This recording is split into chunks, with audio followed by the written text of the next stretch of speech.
देखिए, धर्म रक्षा मंच ने अभी तक भारत में जो भी संतों के ऊपर, जो भी सरकार द्वारा जब जब कोई प्रहार किया गया है, तब तब हमारे द्वारा यानी कि धर्म रक्षा मंच के द्वारा आवाज़ उठाई गई है। साध्वी प्रज्ञा जी के लिए भी आवाज़ उठाई थी। कांग्रेस के शासनकाल में बाबा रामदेव के साथ में जो भी हुआ था, उस वक्त भी हमने आवाज़ उठाई थी।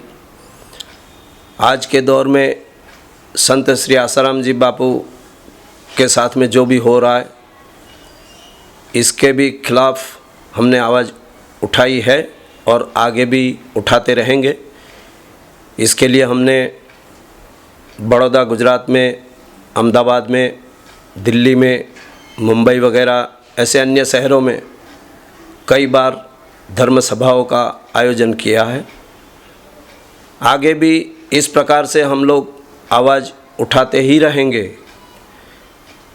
क्योंकि संतों के साथ आज जो कुछ भी हो रहा है, ये सिर्फ सनातन संस्कृति को तोड़ने की एकमात्र साजिश चल रही है, जो विदेशी लोग अपने पैसे से भारत के ही बिकाऊ लोगों को खरीद के उनके माध्यम से ये सारा कौभांड करवा रहे हैं। पूरा केस अगर पढ़ेंगे, कोई देखेगा या समझेगा तो किसी को भी पता मालूम पड़ेगा कि ये बोगस केस सिर्फ बनाया गया केस है। बापू का चरित्र एक ऐसा है कि जिन्होंने युवाओं को जो शिक्षा दी है, वो हिसाब से अगर आप देखिए तो ये सिर्फ उनको कलंकित करने का एक षड्यंत्र है और कुछ भी नहीं है।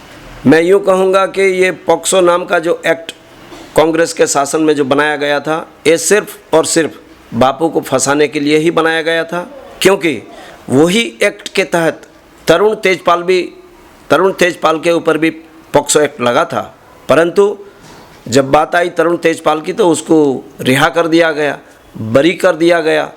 परंतु बापूजी के साथ में जो केस लगा हुआ है, उसके ऊपर कोई एक्शन नहीं है। इसका मतलब ये है कि बापू को सिर्फ फंसाने के लिए ही ये एक्ट बनाया गया है और ये एक्ट झूठा केस बना के बापू को फंसा के रखा।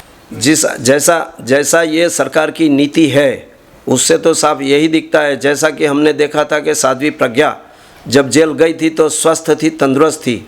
आज इतने सालों के बाद उनकी यह हालत हो गई। सुनने को मिल रहा है कि उनको कैंसर की बीमारी भी हो चुकी है।